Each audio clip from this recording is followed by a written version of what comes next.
Tensions in Russian-Polish diplomatic relations escalate.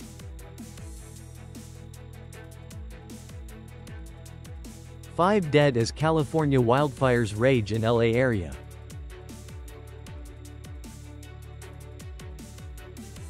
The Steering Committee for the Regional and International Financial Center in Vietnam established. You're watching today's news on NTV channel. My name is Zhang, your host. Diplomatic tensions between Russia and Poland have significantly escalated after both sides closed each other's consulates. According to a statement from the Russian Ministry of Foreign Affairs, Russia has officially closed the Polish Consulate General in St. Petersburg in response to Poland's closure of the Russian Consulate General in Poznan on November 30, 2024. Russia stated that 3 diplomatic staff members at the Polish consulate in St. Petersburg were considered undesirable. Earlier, on October 22, 2024, Poland had demanded the closure of the Russian Consulate General in Poznan, accusing Russia of sabotage and involvement in espionage activities against Poland and its NATO allies. Diplomatic relations between Russia and Poland have become particularly strained since the outbreak of the Russia-Ukraine conflict. Poland is one of the strongest supporters of Ukraine and has imposed numerous sanctions on Russia. At least 5 people have died and many others have been injured as wildfires continue to spread in Southern California. The dry climate conditions and strong winds have fueled the wildfires, which are rapidly spreading across California on the U.S. West Coast. More than 1.5 million people are currently without power in California, including nearly 1 million in Los Angeles. Approximately 130,000 people have been evacuated to safety as the fires remain uncontrollable. The economic damage caused by the wildfires is estimated to range from $52 billion to $57 billion. Including both direct and indirect impacts from the disaster. These costs also cover evacuation efforts, cleanup, emergency management, medical expenses, and insurance claims. According to some climate experts, this is considered one of the worst wildfires in California's history based on the number of homes destroyed and the economic losses. Prime Minister Phạm Minh Chính signed Decision number 1718 to establish the Steering Committee for the Regional and International Financial Center in Vietnam. The decision states that the Steering Committee for the Regional and International Financial Center, Steering Committee, is established to assist the government in directing the orientation, strategy, and coordination to ensure the smooth and consistent operation of establishing the Regional and International Financial Center in Vietnam, in line with the guidance of the Politburo in Announcement No. 47. Especially during the phase of developing mechanisms and policies, the Steering Committee's responsibilities include directing the orientation and strategy for the development of the Regional and International Financial Center, overseeing the creation and refinement of institutions and policies applicable within the center to ensure consistency with the Politburo's directives, and guiding the establishment and operation of the organizational structure and management system within the center. Coming up next are some updated news. Deputy Minister of Labor, Invalids, and Social Affairs Nguyen Van Hoi stated that due to the proximity of the New Year's holiday to the Lunar New Year, Tet, many businesses are focusing their plans on the Tet holiday.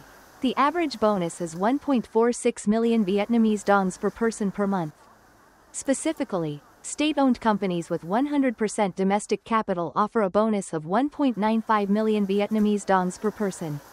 Joint ventures provide 1.13 million Vietnamese dongs. And foreign invested enterprises offer 2.01 million Vietnamese dongs.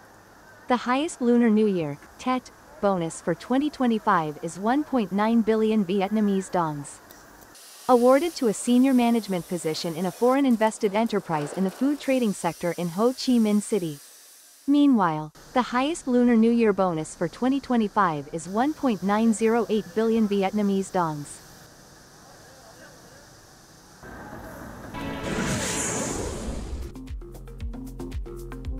The Light Music Concert, Welcome to 2025 program.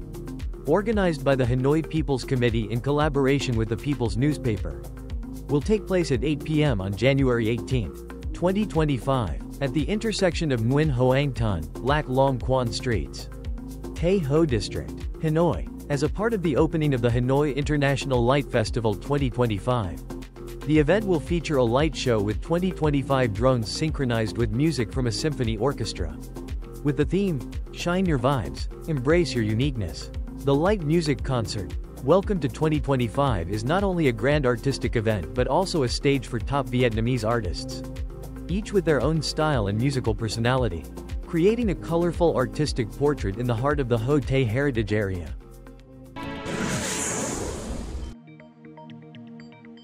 According to the National Center for Hydrometeorological Forecasting, on January 9th, the cold air mass is moving southward. By noon on January 9th, the strengthened cold air mass began to affect the northeastern region, followed by impacts on the north-central region and some areas in the northwestern and central regions. From the evening of January 10th, the cold air will continue to intensify and affect other areas in the northwestern and central regions, with some places in the south-central region also affected. The northeastern winds on land will gradually increase to level 2 to 3 and level 3 to 4 in coastal areas, due to the impact of the enhanced cold air from the afternoon of January 9th. The region from Ha Tin to Bin Din will experience rain, showers, and scattered thunderstorms, with some areas possibly seeing heavy rain. In thunderstorms, there is a risk of tornadoes, lightning, and strong gusts.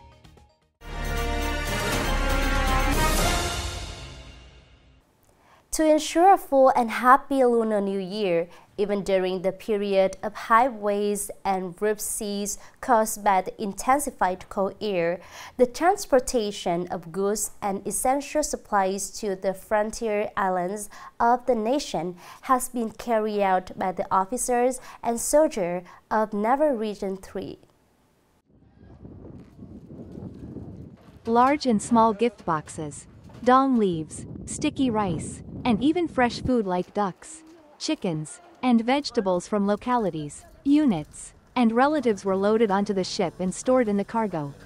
Many essential supplies for the Lunar New Year for the soldiers and people on the two island districts of Li Sun in Quang Ngai Province and Con Co in Quang Tri Province were also transported to the Naval Region 3 port by the evening of January 8th.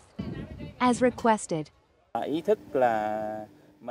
we must contribute to the islands, providing sufficient goods for the soldiers timely, as this is essential for the soldiers and people on the islands to celebrate the Tet holiday. The islands are home, and the sea is the homeland. Therefore, transporting goods and essential supplies to the frontier islands at the end of the year, in the face of high waves and rough seas, is a meticulous and challenging process. With the determination of the naval soldiers and the affection from the mainland, the supplies will soon reach the soldiers and people on the islands as quickly as possible. With the spirit of reaching out to the beloved seas and islands of the nation, the officers of Naval Region 3 are ready to accomplish their mission excellently, bringing the warmth and love from the mainland to the soldiers and people on the islands. Today, ships filled with love are cutting through the waves and crossing the seas, bringing the spring season and the traditional flavors of the Lunar New Year to the officers, soldiers, and residents working and living on the frontier islands of Li Sun, Con Co. It's the end of today's news. Thank you for watching and hope to see you next time.